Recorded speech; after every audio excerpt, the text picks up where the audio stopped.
On Thursday, after months of pressure, the U.S. Democratic Party finally released its autopsy of the 2024 election. The report looks at why Kamala Harris lost to Donald Trump. It touches on things like the party's organizing strategy and failure to reach certain demographics. Words that are missing from the document entirely are Israel, Palestine, and Gaza.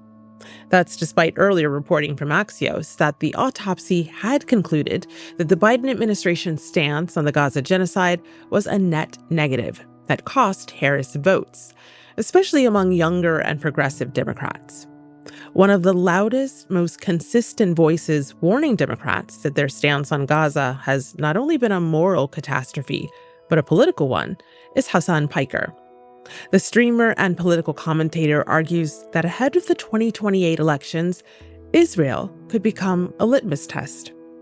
Today, we're revisiting our conversation with Hasan on Gaza, on the alt-right pipeline, and why the Democrats' problem with young people may be bigger than they want to admit. This episode originally aired August 19th, 2025. All dates and references are from that time. Here's the show.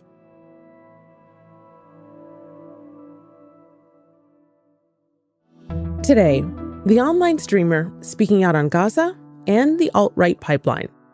I want to make America a better place. I want America to truly achieve its potential that I know it has, that I believed it had when I first moved here when I was 18 years old. And so I just keep pushing. Who is Hasan Piker and why is he making waves? I'm Malika Bilal, and this is The Take.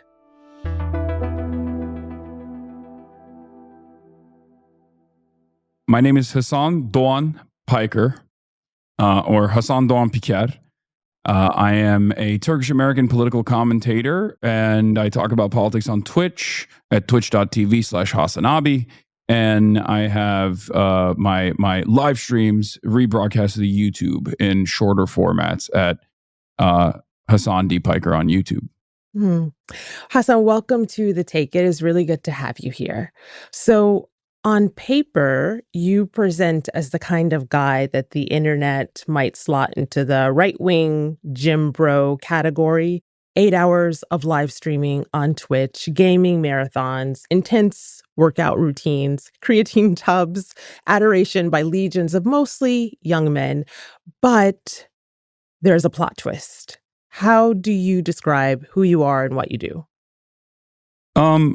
I describe what I do as just straightforward news commentary, or walking people through the journey of understanding the world, going through the experience of consuming news media. I am very progressive. I'm not shy about calling myself a socialist. And so I guess on that front, despite the way I look, the things that I believe and the things that I'm saying, I guess, don't correspond to the stereotypical bro type person. But my goal is to hopefully change that, to show the world that, there are guys out there who like to work out, who enjoy these things, and they're still not invested in undermining marginalized groups and the like. Yeah. Okay, you mentioned how you look. For our audio-only podcast listeners, how do you look? I think I look fine, but I'm 6'4", 194 centimeters, and I'm 235 pounds. I don't know what the actual conversion to kilograms for that is. It's been a while since I've used the metric system. I grew up in Turkey, but I'm a fairly large, hairy Turkish guy. So it's not the usual stereotype that I think a lot of people are used to when thinking about like a progressive commentary person. Yeah. Well, clearly it's a look and something deeper that is appealing to people, because it has been quite the spring and summer for you with lots of mainstream attention. You were just photographed in a bathtub for GQ magazine. I have it on my screen here. There might have been an article with some actual words to accompany that photo spread, but there was also a New York Times profile. You made it to Time's list of the top 100 creators of 2025. Why are you so rare in this space? I think left-wing commentary, specifically left-wing commentary that's anti-imperialist, is very rare by default, by design, because the entire media environment is against you and against your worldview. It's propped up to defend the American State Department position. The other part of the reason is because a lot of right-wing commentary, a lot of right-wing reactionary ideology, I think just simply revolves around propping up guys that look like me into positions of power and then consistently advocating for the continuation of this hierarchy. Mm-hmm. But the biggest reason, like I'm stating, is that even on the independent media sphere, even on YouTube, even on TikTok, even on all these other platforms, I think that being a leftist in general, being a socialist, or specifically being anti-imperialist, I think is a dangerous proposition. A lot of people are preconditioned into thinking that you're a bad person. You're wrong. You're advocating for evil because all of America's enemies are evil, and America is a force for good around the world. This is the idea that is presented to people in the Western world from an early age. So there's a lot of death threats. There's a lot of swatting. And so it's a dangerous environment for sure for leftists who oftentimes will even get attacked by liberals and will also directly get targeted by the right all the way to the far right. Yeah. Hasan, you're speaking as the collective, but we also made the point that there just aren't a lot of you that are popular in the space that you're in. So when you're saying there's a lot of swatting, there's a lot of death threats, you mean you get a lot of death threats. You've been swatted, right? In the past, yes. But I still get a lot of death threats, of course. And not only that, but also I get called a terrorist every day. I've been detained by Customs and Border Patrol at the point of entry back into the country. I'm an American citizen. It's not a secret that not only is this administration not exactly favorable to people like myself, people who go out and protest, but they want people like myself to go away. They want people like myself to not feel safe. A lot of people look at you as someone who can potentially save young men from falling down what's known as the alt-right pipeline here in the US, this pernicious algorithm-driven force that leads young men looking for dating advice or workout advice down a rabbit hole that leads right to the right-wing white supremacist idea space. So when did you go from being a guy with a streaming channel who happened to have a lot of political opinions to a political influencer, someone that people can look to and say, there's a different way here? I think from the very beginning, I always had a political ambition, a worldview that I wanted to advocate for and convince people to get on board with.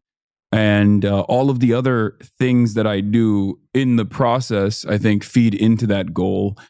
And what I mean by that is just like I like playing video games. So I happen to play video games, but I still am invested in talking about politics. I like playing basketball. I'll go and play basketball tournaments with other content creators, other influencers. But that's just something that I'm organically invested in and interested in. And it happens to be, I guess, it happens to open doors into apolitical spaces where a lot of right-wing content creators tend to dominate. Mm. Okay, let's talk specifics here for people who have not had the pleasure of hopping onto Twitch or seeing you on YouTube or Instagram or the other places where your platform exists. Give me a rundown of the topics that you might talk about in an average day, yesterday, for example, or today, because I'm assuming you already know what you're going to talk about when you go live, right? Yeah. So today, obviously, I'm going to be talking about the Trump-Putin summit that's taking place in Alaska. And as a matter of fact, for the past week, I would say that's been a big focus. But every single day, on top of that, I talk about the genocide that is going on in Gaza and the apartheid regime in the West Bank, the illegal occupation and pogroms that take place in the West Bank. So I offer updates from different facets of America's involvement all around the world, whether it be Israel or whether it be Ukraine and Russia. And also, I talk a lot about domestic issues. For example, I have been actively covering the civil struggle that people are engaging in against the unjustifiable black bagging operations that ICE is engaging in all around the country.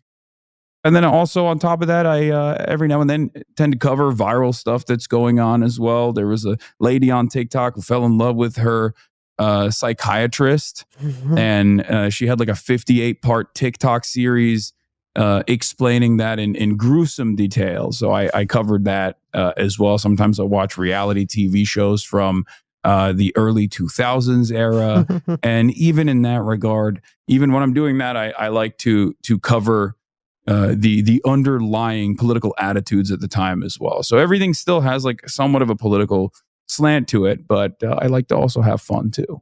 Yeah, and clearly, so do the people who follow you and subscribe to you for just that. You've got nearly 3 million subscribers on Twitch, um, a million plus on Instagram and other platforms. I was on one of your Twitch streams just the other day, this week, and I saw a comment from someone named Bemi Moo. So I'm pulling it up here. Bemi Moo says they're celebrating their 60th month anniversary with you, and writes, "I wouldn't be where I am politically or morally without your streams." And you posted a video recently of something similar from a young man of color talking about how your videos pulled him back from the brink of the alt-right pipeline. I'm not ashamed to admit that I started off at the right pipeline. I guess I was part of the mix of kids at 2017 era YouTube about edginess. I watched him briefly to see what he was about. I grew awareness and I grew more clarity on situations that I wouldn't have thought about me being myself more nuanced. We love Hasan Piker. How does that feel? And is that your goal? Is that what you set out to do every morning? Absolutely. That's primarily my focus.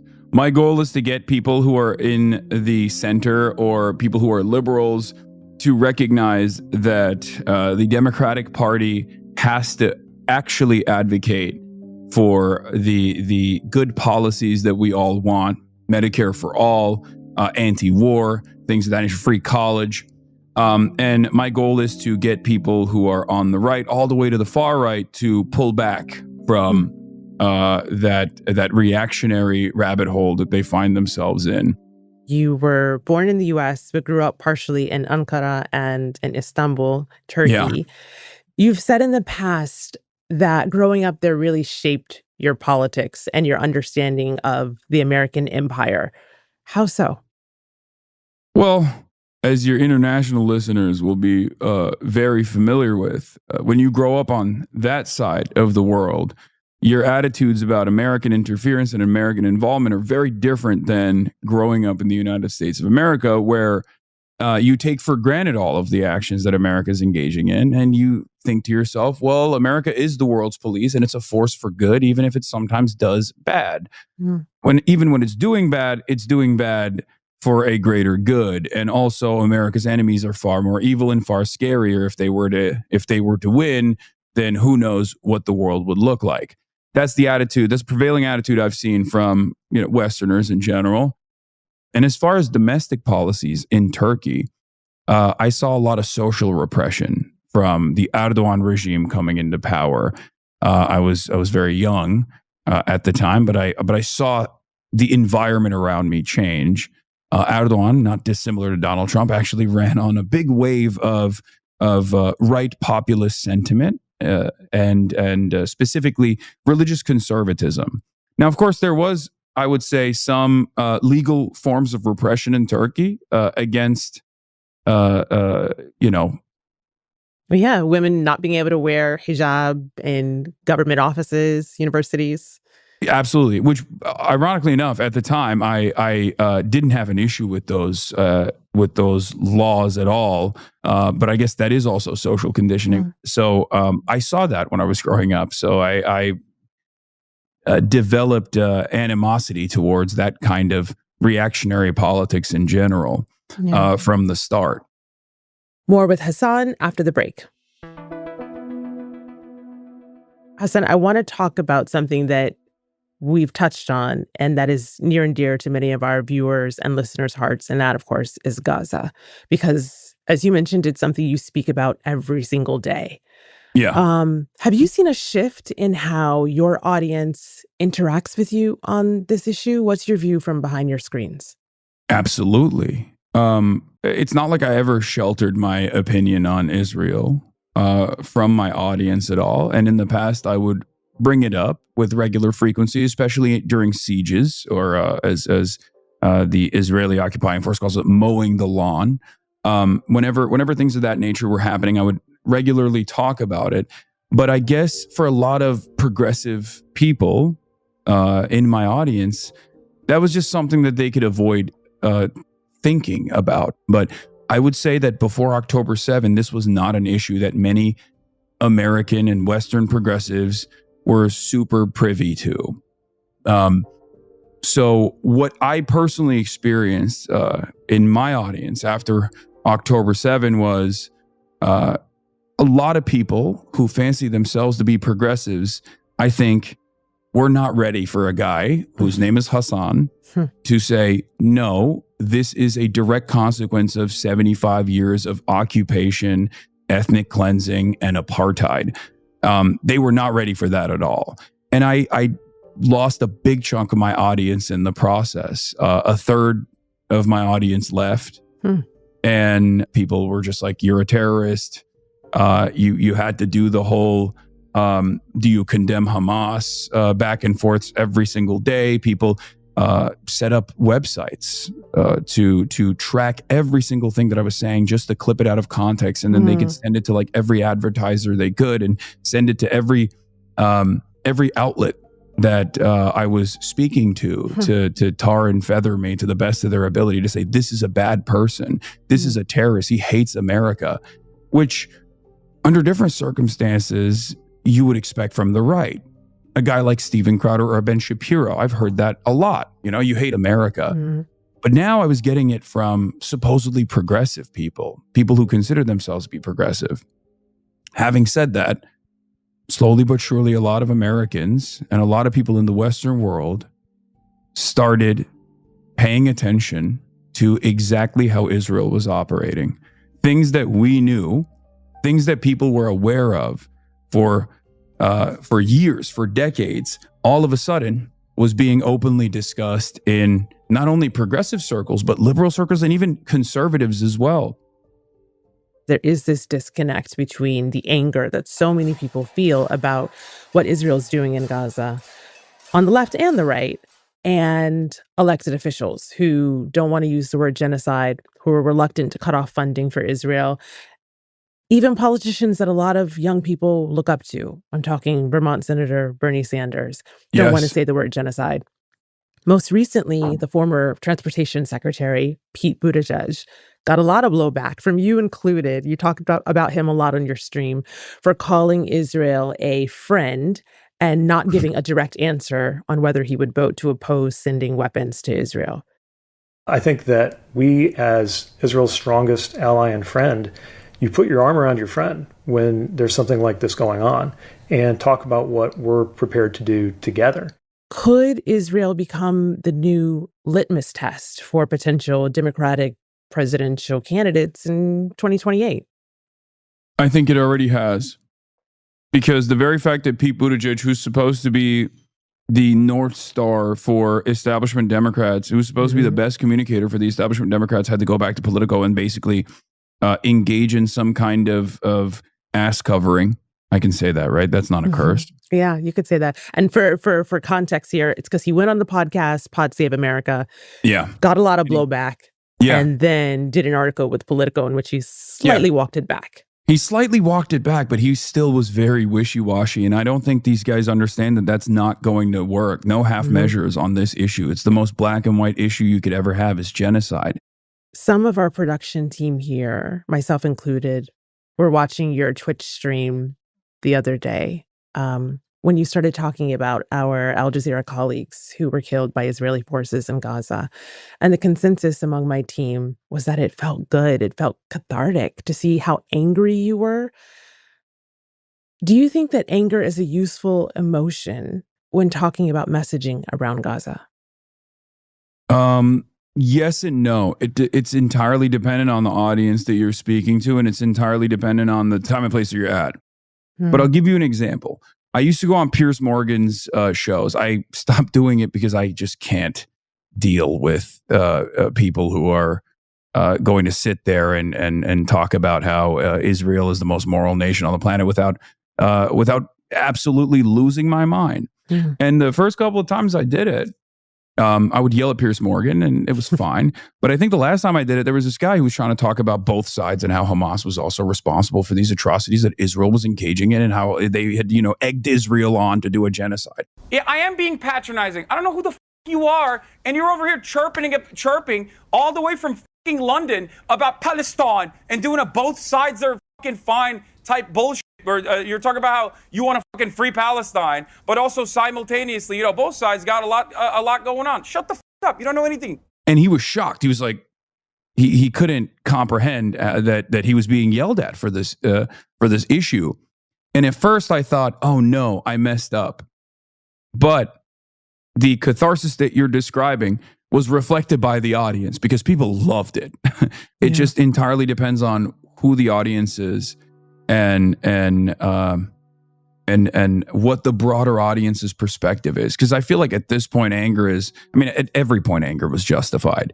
But even if someone like myself, who has to actively successfully communicate this reality, this truth that many Americans have never seen and refuse to entertain or are outright terrified by, right? Because of all of the Islamophobic stereotyping that worked in favor of justifying America's war on terror post 9/11. So I think nowadays it's not as hard. Yeah. It's not as difficult. I think many people who originally were naysayers have kept quiet. And the reason for that is because the environment has changed and swung dramatically in the opposite direction. And that is entirely because of Israel's barbarity. That's also entirely because of the courage and the bravery of every single Palestinian person who has experienced this, both in diaspora, but also Palestinians that are living in Gaza, Palestinians that are living in the West Bank, who have bravely put their lives on the line to show exactly what's going on, down to your colleagues at Al Jazeera, and have been able to finally break through decades of Islamophobic, anti-Arab propaganda that normalize this kind of hateful attitude towards people living in the Middle East. Hasan, thank you so much for this conversation. You speak off the cuff, really, for 8 hours every single day. And so I appreciate you giving us about 30 more minutes of extra talking time today before you head into your stream. Really, really enjoyed this conversation. Thank you. Thank you for having me. And that's The Take. We hope you enjoyed today's interview. And now we want to hear from you. Who would you like to see next on the show? Let us know in the comments below what you'd like us to cover and what questions you have. Your feedback helps shape future episodes, so don't be shy. We'll see you tomorrow.